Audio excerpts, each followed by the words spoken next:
आजिकल तो बड़ ओडिशार आम चर्च मान को देखुची एटे पास्टर बसबो ए दिया आडे कोन बसबे देखन माने बसबे एटा मते कमन एटा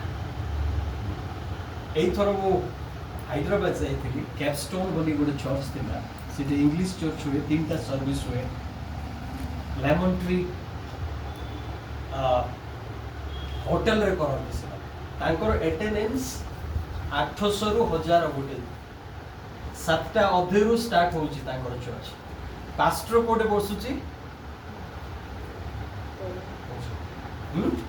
शेषरे बसुची आमर लोक माने कोन चेयर पाइ बोले ना मु कहली से दिन संडे रे कहली मते बहुत सुंदर पास्टर मते टिके लागिला आगा किंतु मु कहि देले एटा वाक्य सत्य यीशु ख्रीष्ट स्वर्गरु से राजा हेले मध्य कोन हेले से निजको अवनत करे स्वर्गर से जो चेयर थिला सेटा को छाड़ी निजो को कोन कले से शून्य कले बोली बाइबल लिखा है अरे बेसी कोन हो आंसर पॉसिबल मो कोन है मोर कोन और प्रॉफिट है एटा कोन हैला लाभ क्षति रे हमें चालू जे कृष्ण को पाइला पर आजिकल तो वाक्य सुनवाड़ा कम हमर आडक लोक हम विशेष करी खाली हु हा हे कि आगर पर बाप्टिस्ट लोक माने न आजिकल पूरा गोटे ढांचा मारी जाइछन्ति पूरा ताली मारी दियो सेडा गोटे स्पिरिचुअल हे गेला ना पवित्र एटे लिखा जाइछि जदि पढिबे पिलांको परि न हेले कोन हो आज गोटे आमे निज को प्रश्न पचारवा प्रभु मु का परि जीवन काटुछि पिलांको परि जीवन काटुछि प्रभु गोटे कथा कहउछु दिया मान को श्रेष्ठ हेबाकू हेले हमर उच्च जगार नीच को आसीबा को पड़िबो सेति पई यीशु कहिले से एते बड़ राजा हेले मजे से लिखा अछि से कोन हेले दासत्व हेले डॉलस जोटा कि ग्रीक रे कहल अछि डॉलस जोटा कि सबट नीच जगह को से चिन्हत करे चिंती ही पारि गलती नाय ना के अड़ुआ लगुथिबो ना अड़ुआ लगुथिबो कि नहीं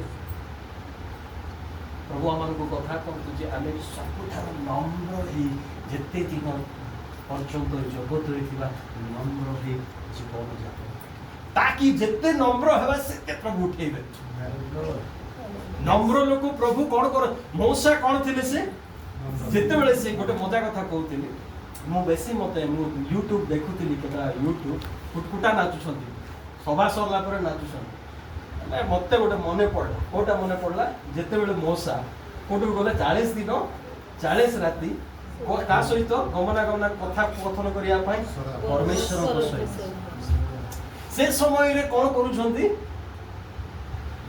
आरोन कोन करूछंती गोटे बाछुरी तयारी करी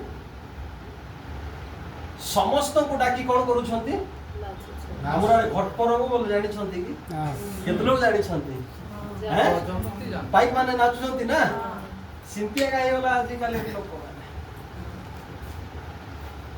कुटा नाच सरला परे कोटे से पवित्रता अछि वाक्य संचय करिया पाए हम कोड को जाउछु नहीं सभा में को जाउछु प्रार्थना मीटिंग को जाउछु सब कोटे संचय होछु सेति पाए पाउलो कहिले कोटे कहिले कलसियो तार 3:16 रे कोन कहिले परमेश्वर कर वाक्य कोन तुमर हृदय रे कोन हो प्रचुर ऊपर कोन करू वास करू बोल लिखा जाय जे हमें कोन पाई जाउछु श्रेष्ठ हेबाकू हेले परमेश्वर गोटे कथा कहिले कोन कहिले निजको नम्र प्रिय प्रभु कर लोक माने एई वर्ष नम्रतारे जीवन यापन काटिया पाई चेष्टा करिबा मते आमे किछि न केबे हम जीवन चाली जीव का को ग्यारंटी ना सबुरो ग्यारंटी होछि किंतु जीवन रो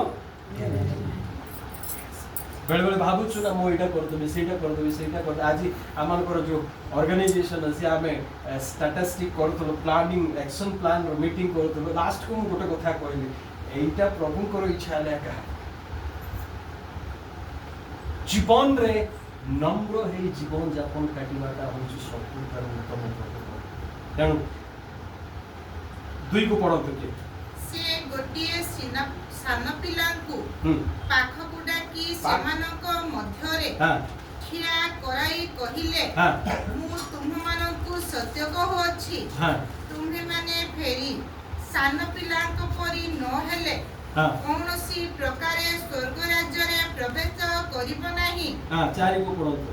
ଅତଏବ ଯେ କେହି ଏହି ସାନ ପିଲା ପରି ଆପଣାକୁ ନମ୍ର କରେ ସେ ସ୍ୱର୍ଗ ରାଜ୍ୟରେ ଶ୍ରେଷ୍ଠ। ଯିଏ ନମ୍ର କରେ, ଯିଏ ନମ୍ର ହେବ ସେ ସ୍ୱର୍ଗ ରାଜ୍ୟରେ କ'ଣ ହେବ? ଶ୍ରେଷ୍ଠ। Hallelujah hallelujah. କେତେ ନମ୍ର ହଉଛୁ? गोटे कहला बेल के 2टा लाख पापा है ना। हमर भाषा मजा लागो ना। अब मोर स्त्री गोटे दिन कहूली आम गोटे थर लाल होला पर आम स्टॉप कर दल गोटे 5-6 वर्ष कथा मु गोटे कहला बेल स्त्री मैंने 2टा लाख कही कहते आउ थोड़ा आम रागी जाऊा सत ना ना है चिड़े लाख पर 2 थर लाख कहते से आम स्टॉप कर आउ क्या कोई ना चुपचाप है नम्र श्रेष्ठ हेबाकू परमेश्वर राज्य रे जदि आपण एवं मोर प्रवेश करिबा को हेले सानो पिला परि हेबा दरकार। जदि श्रेष्ठ हेबाकू चाहुछंती एई परमेश्वर राज्य रे प्रभु को कार्य करिवारे निजको नम्र करिबा आवश्यक। Hallelujah hallelujah hallelujah hallelujah. नम्र प्रभु चाहती मनुष्य का से कौन से निजे नम्र हेले पुरा अपनत हेबाकू चाह से एते बड़ परमेश्वर बाइबल को है थ्रोन रूम ऑफ हेवन परमेश्वर करो जो सिंहासन द्रोण जागा छाड़ी किरी से मानव हेई कि मानव मजे कोन हेले से दास रूप धारण ताठरो नम्र पास्टर मान को को है दास वाला परिचय आम गाँ पास्टर कहबी आम समस्त से दिन डाकी एमती एका गोटे परिवार बोलिकी नॉन वेज रांधि ना से भेज रांधि ना प्रार्थना सरू सरू कौन है से मो पहाड़ ऊपर गले आम हेले कथोपकथन करला बेलू कौन है आम बेसी कही पार परमेश्वर से मात्र कौन कहते शुणुले बोली बाइबल एपरी नम्र व्यक्ति को मु केबे देखि नै सेति पाइ से कोन कले से ए मोर साथी को फ्रेंड के प्रभु कर लोक मान नम्र हे जबा आवश्यक प्रत्येक क्षेत्र रे आमान को चाली चलन आमान को कथा भाषा रे आमान को जीवन यापन आमान को लाइफस्टाइल रे आबे नम्रता प्रकाश करिबा प्रभु से जीवन आमठारु प्रभु चाह। द्वितीय कथा आसंतु पढिबा 4 को पढ़ो सिस्टर। अतएव जे केही एही सान पिला परी आपणा को नम्र करे से स्वर्ग राज्य रे श्रेष्ठ। तपर 5 आउ जे केही मो नाम रे एही परी गोटिए सान पिला को ग्रहण करे से मते ग्रहण करे। किंतु जे केही मोठारे विश्वास करूथिबा एही क्षुद्रमानक मध्यरु जनकर विघ्नर कारण सेइटा कोन नम्र हेई कि प्रथम रे कोन सानो पिला पर हेबार अछि तापरे नम्र तापरे आ कोन लेखा अछि जनकर विघ्नर कारण। आज 2026 रे का सहित कोन हेइ छ ए वर्ष आपनकर जीवन कोन हो विघ्नर कारण। भाई भाई मान छोटा परिवार में छोटा बेसी करके 2टा भाई थिले ता स्त्री बड़ डेंजर कथा कथा होनो हैं मोर स्त्री आ मोर भाई रो स्त्री कथा बेले बेले को ताके एटा किने पवेले जे हमें ओटा किने पवेला ए गोटे की सोडेटा भाई आजिकल कोन गोटे लोक बेक पुरी जाइला सर घर मु कहले कि सेटा ଯେତିକି ଯେତିକି ପିନ୍ଧିବାଟା ସେତିକି ପିନ୍ଧିବାର ଅଛି। ବେଶୀ ପିନ୍ଧିଲେ ମତେ ଭଲ ଲାଗିବ ନାହିଁ ନା। ଏ କଲେ ସେ କଲା ସେ ବାଦକୁ ଦିଏ ଆଉ ଝଗଡ଼ା ଜାଟି ଅନ୍ୟର ବାଧାର କାରଣ। ସେଥିପାଇଁ ଯୀଶୁ ଖ୍ରୀଷ୍ଟ ଗୋଟେ କଥା କହିଲେ ଅନ୍ୟର ବାଧାର କାରଣ। ହାଲେଲୁୟା। ପଢନ୍ତୁ ବଢିଆ ଲାଗେ ପଢନ୍ତୁ। ତାହା ବେକରେ ଗୋଟିଏ ବଡ଼ ଚକି ପଥର ଟଙ୍ଗାଯାଇ ତାହାଙ୍କୁ ମହାସାଗରର ଅଗାଧ ଜଳରେ ବୁଡ଼ାଇ ଦିଆଯାଇଥିଲେ। ତାହା ପକ୍ଷରେ ସଂସାର ବିଘ୍ନ ସକାଶେ ସନ୍ତାପର ପାତ୍ର। ବିଘ୍ନ ତ ନିଶ୍ଚିତ ଘଟିବ, କିନ୍ତୁ ହାୟ ଯେଉଁ ଲୋକ ଦ୍ୱାରା ବିଘ୍ନ ଘଟେ ସେ ସନ୍ତାପର ପାତ୍ର। ତୁମର ହସ୍ତ ଅବା ପାଦ ଯଦି ତୁମର ବିଘ୍ନର କାରଣ ହୁଏ, ତେବେ ତାହା କାଟି ଫୋପାଡ଼ି ଦିଅ।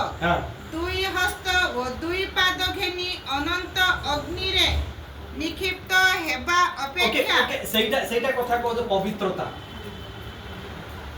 এইটা কোন লেখা আছে? গোড়রু মুন্ড পর্যন্ত প্রভু কোন চাহান্তি? পবিত্রতা চাহান্তি।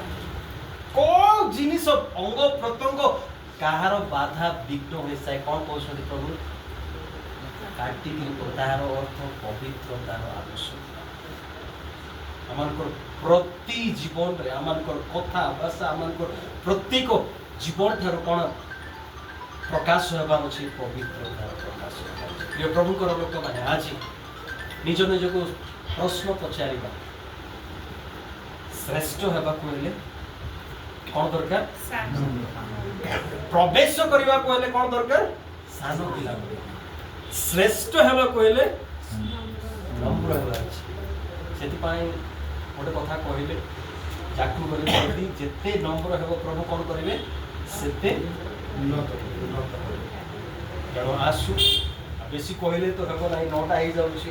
ଆଉ କେବେ ମୁଁ 4ରେ ପଳେଇ ଆସୁଛି, ହୁଏ ତ ମୁଁ ଆଉ ଆସିପାରିବି। ସେଥିପାଇଁ ନିଜ ନିଜକୁ ପ୍ରଶ୍ନ ପଚାରିକି ପ୍ରଭୁ କାରେ ଆମେ ଲାଗିଦେବା। ଏ ବର୍ଷ ଆମ ପାଇଁ ପ୍ରଭୁ ନମ୍ରତା ତାକୁ ବାଧା ବିଘ୍ନ ହେବା ପାଇଁ ମୁଁ ଦେବିନା। ମୋ ଜୀବନ ଠାରୁ କ'ଣ ପ୍ରକାଶିତ ହେବାର ଅଛି? ପବିତ୍ରତା ପ୍ରକାଶିତ। ଆସ ସମସ୍ତେ ଚକ୍ଷୁକୁ ବନ୍ଦ କରିବା। ମୋର କଥା ମୋର ବାର୍ତ୍ତାରେ ମୋର ଜୀବନରୁ ମୁଁ ଅନ୍ୟମାନଙ୍କୁ ପ୍ରଭାବିତ କରିବି। ପ୍ରଭୁ ମୁଁ ନମ୍ର ହେବା ପାଇଁ ଚାହୁଁଛି।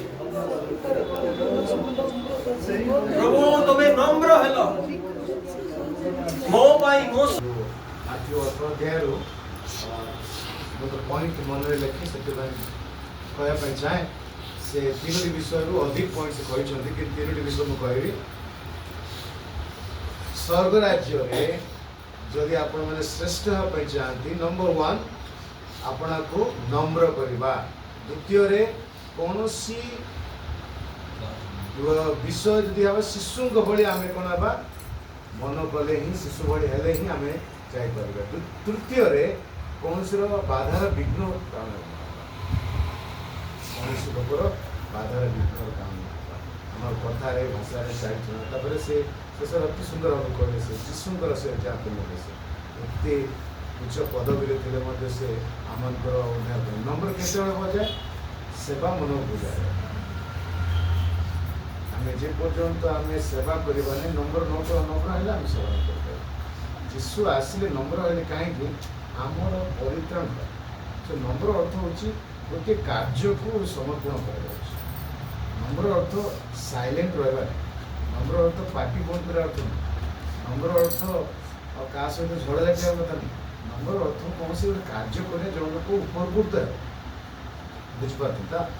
ଯୀଶୁ ନମ୍ର ହେଲେ କ'ଣ କଲେ? ଆମର ପରିତ୍ରାଣ। ଆଜି ଆପଣଙ୍କ ନମ୍ର ହେଉଛନ୍ତି କ'ଣ କଲେ? କିଛି ଗୋଟେ କରୁଛନ୍ତି? ନମ୍ରତା କହିଲେ ସାଇଲେଣ୍ଟ ରହିବା ନମ୍ରତା ନୁହେଁ। ନମ୍ରତା ହେଉଛି କିଛି କାର୍ଯ୍ୟ ଅନ୍ୟର ଉପକାର କରିବା। ଯୀଶୁ ନମ୍ର ହେଲେ ଆମକୁ ପରିତ୍ରାଣ କରେ। ଯଦି ନମ୍ର ହୋଇନଥାନ୍ତେ ଆଜି ପରିତ୍ରାଣ ପାଇନଥାନ୍ତେ। ମୂଷା ନମ୍ର ହେଲେ ଇସ୍ରାଏଲ ଲୋକମାନେ ଆଜି ସେ ମିଶ୍ର ଦେଶରୁ ସେମାନେ ଉଦ୍ଧାର ପାଇବେ। ଆପଣ ନମ୍ର ହେଲେ କ'ଣ ହେଉଛି? ତାର ଉପକାର ହେଉଛି ନା ନଷ୍ଟ ହେଉଛି? ବଡ଼ ଦୁଃଖର ବିଷୟ। ଆମେ ନମ୍ର ଦେଖାରେ ନା କର୍ମରେ। ସେଥିପାଇଁ ଯୀଶୁ କ'ଣ କହିଲେ ମାଥ୍ୟୁ 5ରେ? ନମ୍ର ଲୋକେ ଧନ୍ୟ, କାରଣ ସେମାନେ ଅଧିକାରୀ ହେବେ। କାହିଁକି? ସେମାନେ କିଛି କଲେ। ନମ୍ର କହିକି ନମ୍ର ସେଇଟା ମଧ୍ୟ ଗୋଟେ ଗର୍ବ ବିଷୟ। ନମ୍ର ଲୋକ କାର୍ଯ୍ୟରେ ଆସୁ ଆମେ ପ୍ରାର୍ଥନା କରି, ବିଶେଷ କରି ଆଲୋକ ଭାଇଙ୍କ ଗୃହରେ ଆଜି ସେ ଭାଇ ଅଛନ୍ତି। ଭାଇ କ'ଣ କହିଲେ? ସେ ଭାଇ ନାମ ହେଉଛି ଆଲୋକ। ଆଉ ଯଦି ଇଚ୍ଛା ହୁଅନ୍ତୁ କ'ଣ ପ୍ରାର୍ଥନା ଅନୁରୋଧ ଅଛନ୍ତି କୁହନ୍ତୁ, ଆମେ ଯେତେବେଳେ ପରିବାର ପାଇଁ ପ୍ରାର୍ଥନା କରିବା ତାଙ୍କର ପ୍ରାର୍ଥନା ଅନୁରୋଧ ଅଛି କୁହନ୍ତୁ।